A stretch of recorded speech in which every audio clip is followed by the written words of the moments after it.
Ocala, Gainesville, The Villages, 1370 AM, 96.3 FM, The Source.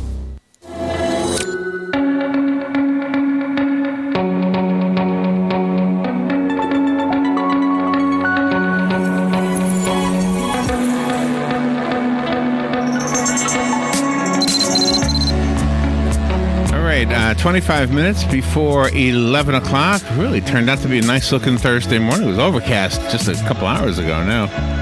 It looks really nice out there. Nice after we had like a week of rain, it felt like, right? Exactly. Hey, I have a story to tell you, and I've shared stories with you, Robin, and with the audience, for so many years, and I always wonder if I'm repeating one. I think this next story is one I've never, ever told you, and maybe not the audience. And this is not new. I mean, I know you know that in my younger days, I used to play guitar as a solo singer in like bars and lounges and colleges, etc.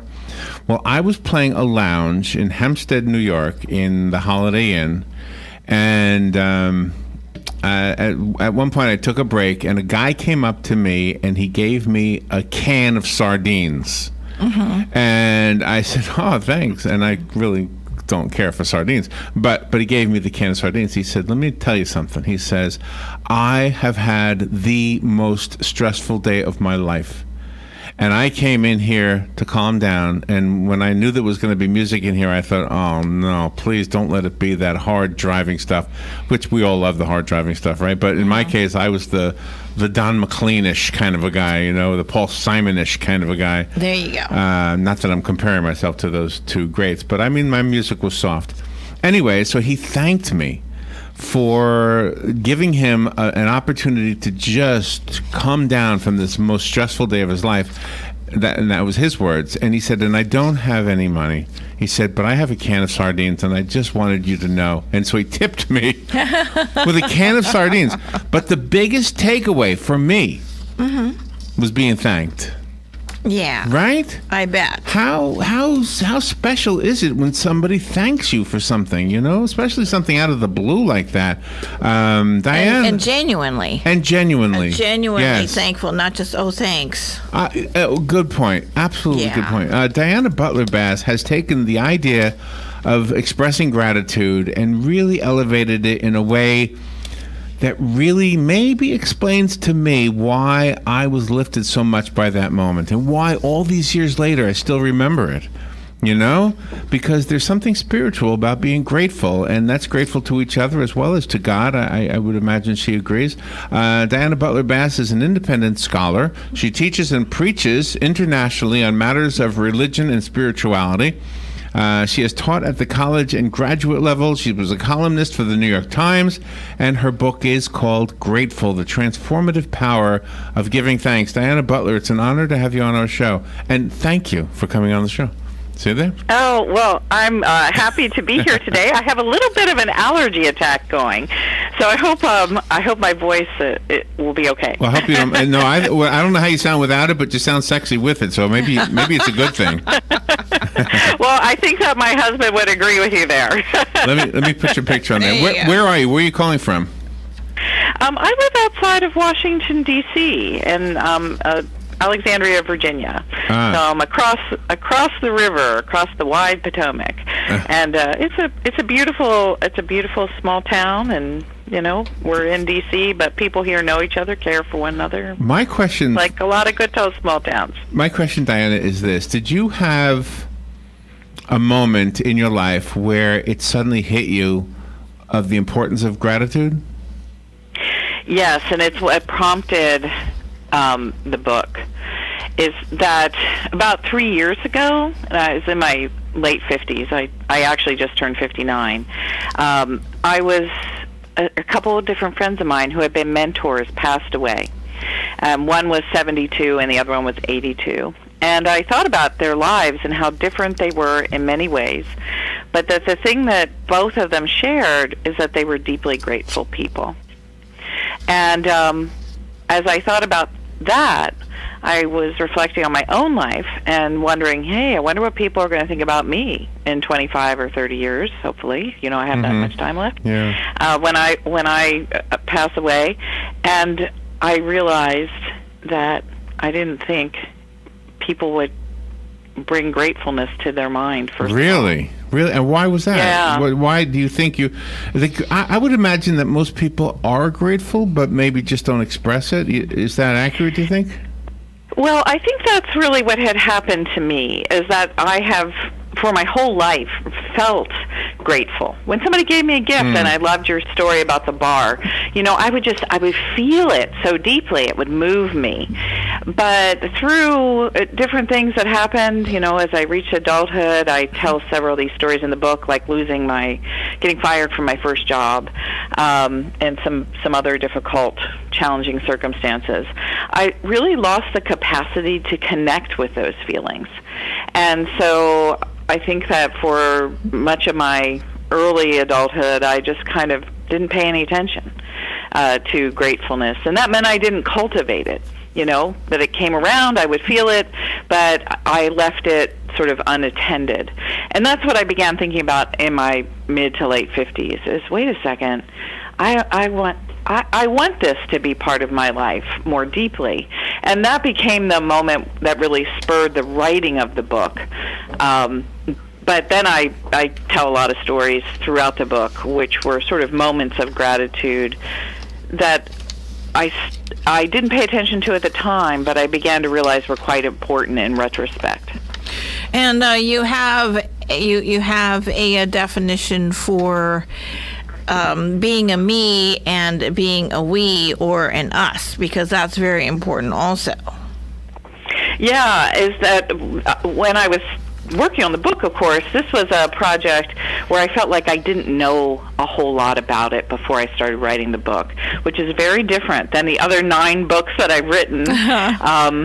Everything else I've written came out of a sense of my teaching and my expertise and the degrees that I had. But here I was writing a book about something I wasn't very good about. And the most powerful thing I feel like I learned is that gratitude is a personal practice. That is, it involves our individual emotions and how we respond to those emotions through saying thanks or giving gifts or thank you notes or what have you. But that it is also a communal practice. And that became something that really sparked my imagination, because if gratitude is good for us as individuals, I began to think, well, wouldn't gratitude be fantastic for us as communities? And what if we could practice gratitude in schools and in business settings and even in our politics? How would that change things? Oh, my gosh, that would change things greatly. And I think we've seen that. I think the Statue of Liberty is an expression of gratitude from France, I think, if I remember the history right. And if I'm wrong, then I'm wrong, I guess. But I think we've done that a lot in the world. I remember on the Jerry Lewis telethon a lot, he would be thanking, for example, 7-Eleven, like the whole company, because they had those little jars on the counters, and the customers would be putting nickels and dimes in them, and it added up to a lot of money. Yeah, I had never really thought about the Jerry Lewis telethon, but that is a great example of public gratitude. And other things like United Way, or kind of the kinds of campaigns that raise money to help people unexpectedly. Some friends of mine who are also writers in this area in religion and spirituality, over the last couple of days managed to just raise more than $1 million to help the parents who were separated from their children at the border hire legal help in order to be able to reunite with their children. Wow, that's amazing. I thought that was remarkable for these, just couple women who are pretty famous writers to get out and say to their friends, look, we want to, we're not working on the policy right here, but we recognize that there is a essential lack of humanity with the way people are being treated, and we want to figure out how to help these parents and their children get back together. And hey, help show that we're a really humane and good people. And folks responded. Yeah, and showing gratitude would be absolutely appropriate at that point. Do you know what? If you've personal question, and forgive me if I'm stepping over the line here. Do you have children?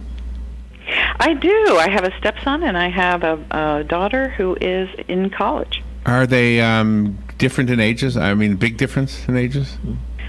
They're both millennials. Okay. Well, the reason I was asking is because I was thinking one time about the parent who gets the birthday card, let's say, from the 3-year-old, and for the same birthday, the 18-year-old gives mom a present, and the 18-year-old has saved up money and maybe got a nice gold bracelet, and the 3-year-old has a outline done in crayon of her hand or something, and to the mom getting those two gifts, I mean, she's just as grateful for either one of them because they both have some kind of meaning to them.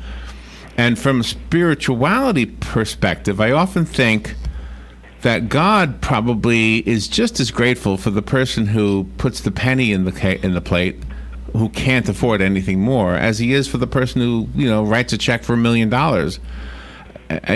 know what I mean? And I think in that same regard, we probably have just as much gratitude being expressed in, I don't know, the different ways we do things, whether it's through statues or prayers or songs or, everybody's got their own opinion about what's appropriate. Yeah, one of the problems in the United States with gratitude is that we almost always tend to think about gratitude monetarily. And I just gave an example about fundraising, so I guess I contributed to that. But gratitude is not just about the stuff we get or the stuff we give away. But gratitude is really a disposition by which we live in the world. And that disposition is based in the idea of abundance, which sometimes is a word that's misinterpreted. The prosperity gospel misinterprets it. I think there's a kind of maybe a woo-woo factor to thinking about abundance sometimes. But the idea of abundance is that we live in a universe of gifts, is that we wake up in the morning and the day is a gift. Air is a gift, water is a gift, our food is a gift. People worked hard to make that food come to us, but it's a gift. And so we're surrounded constantly by these gifts. And the great religious traditions all teach that we live in a gifted universe. And the appropriate response to giftedness is, oh my gosh, this is amazing, and I'm going to share these gifts. And that's... But that... And so...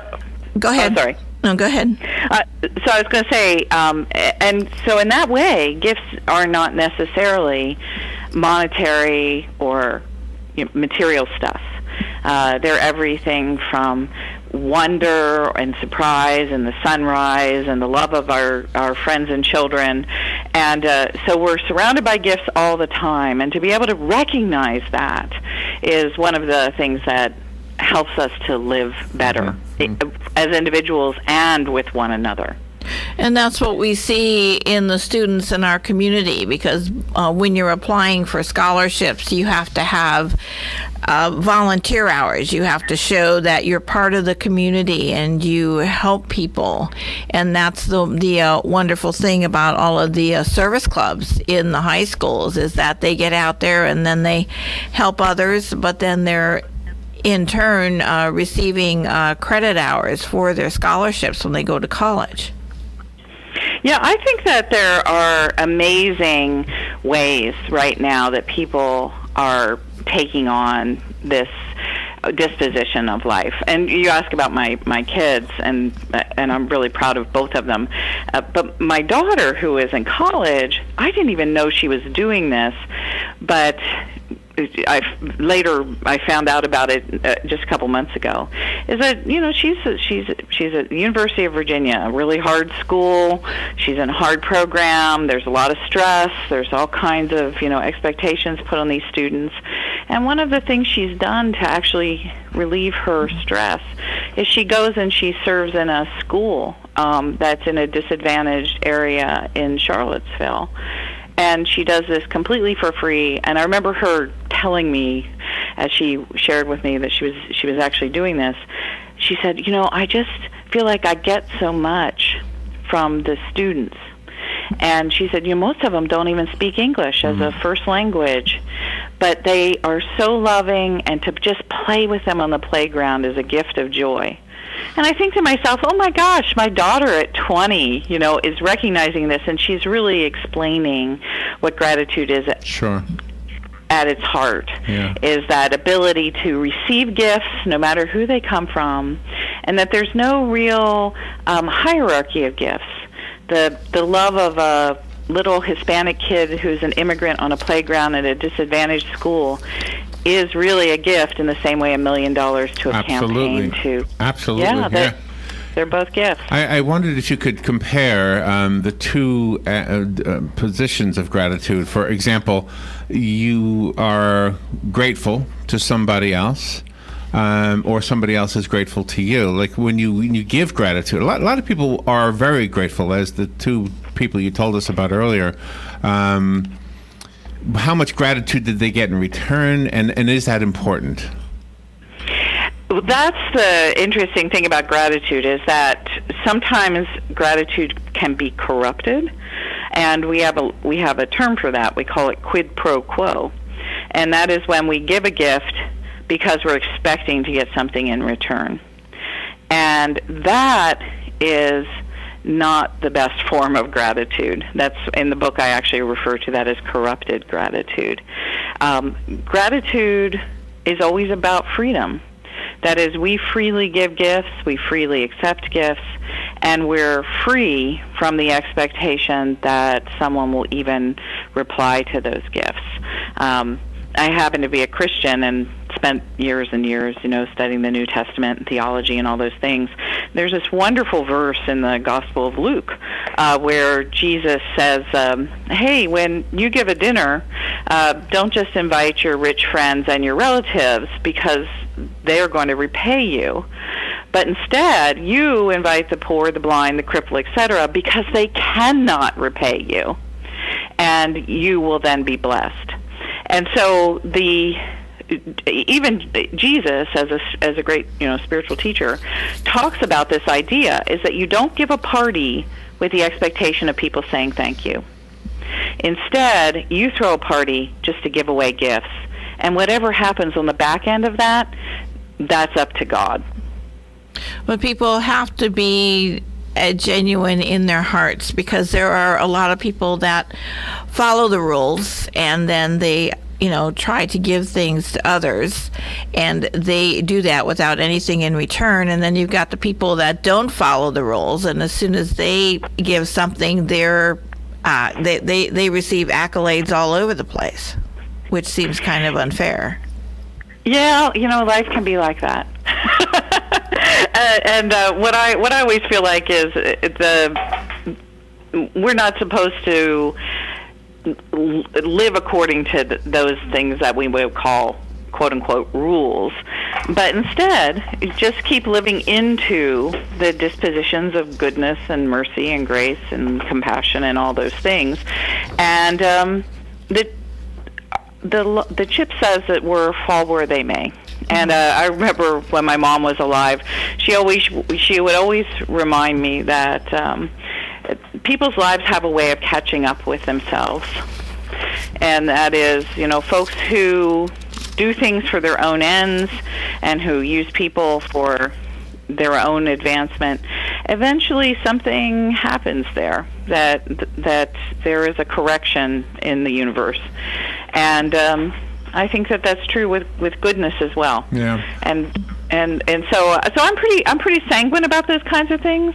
I'd rather just pay attention to my life and the communities that I'm part of, and make sure that the right kinds of motives and intentions are in place, and that I follow a path that promotes peace and joy. I think our ability, or maybe stifled ability, to express gratitude is limited to language or maybe gestures.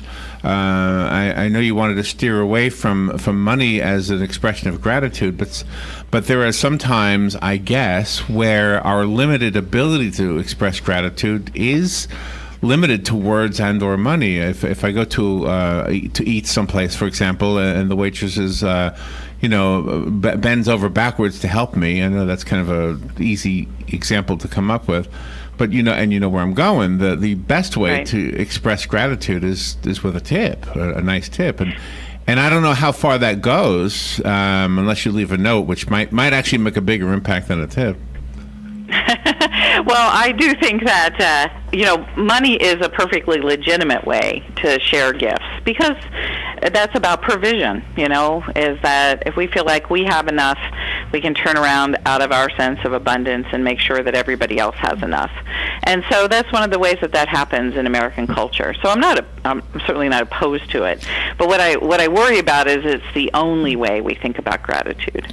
And so I think we have to have a much bigger frame beyond just material goods as our sort of part of gratitude. Yeah, I think expressing gratitude is way different than being grateful.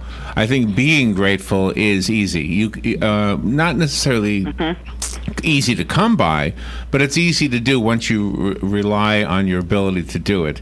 The opposite of grateful is ingrateful, and anytime you've ever done anything for somebody else who just took it for granted that you were going to do that. Yeah. I mean, you have this sense that nobody is thanking you, and that's it's the exact opposite. So, and I don't know how to undo that other than to live well. Just as the saying goes, living well is my best revenge. That kind of thing.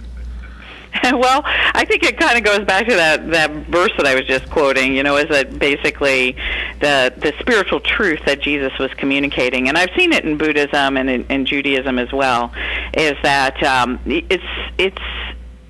you don't expect the return, except that you trust that the universe, if you're a Buddhist, or God, if you're a Jew or a Christian, is going to bless you in some way, shape, or form. So let go of the sense of expectation, let go of the sense that you're entitled to be thanked, and instead look more widely and see where the blessings of your life is. Because I get that. I'm not perfect, believe me, and if I do something for somebody, it's really a nice thing that it gets recognized. And, I certainly have felt my fair share of moments when it's like, hey, well, wait a second, I helped you. Yeah. Shouldn't you help me? Diana. But that's quid pro quo, not gratitude. Right. Diana Butler Bass, what a profound conversation we're having. The book that Diana wrote that we're talking about today, this is one of many books she's written, is called Grateful. I like the subtitle, The Transformative Power of Giving Thanks, because I think that says it all. I think what you're trying to say through this interview and in the book is that if we understand that giving thanks is transformative, then that transformation happens not only to ourselves, but to the person who's being thanked.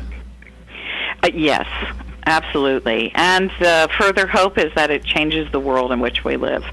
And I think right now, all of us are just kind of looking out at the sort of the field of public discussion and politics and all this sort of stuff, and we're throwing up our hands and saying, oh my gosh, this is not how we want to live. This is not how we want to be America. And in the book, I really talk about that quite directly.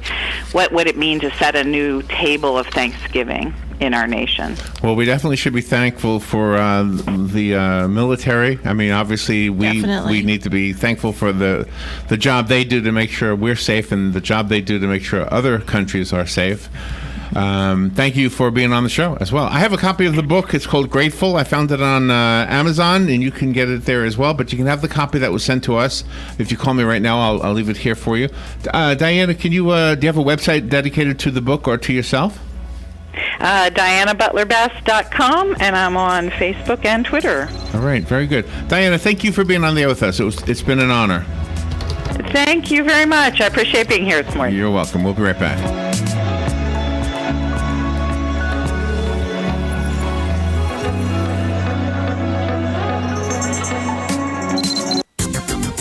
The weather is brought to you by myfwc.com. Safe boating is no accident. On this Thursday, intervals of clouds and sun, very warm and humid, with a shower or thunderstorm in spots, the high 85 to 89. Partly to mostly cloudy Thursday night, low 70 to 74. For Friday, clouds and sunny breaks with a shower or thunderstorm in the afternoon, high 85 to 89. Saturday, partly sunny, high 87 to 91. From the Florida Weather Center, I'm meteorologist Joe Lundberg. Broadcasting from the Paddock Mall Studios, this is WOCA, Ocala, Gainesville, The Villages. Fox News Radio, I'm Chris Foster. President Trump's decided to impose tariffs on steel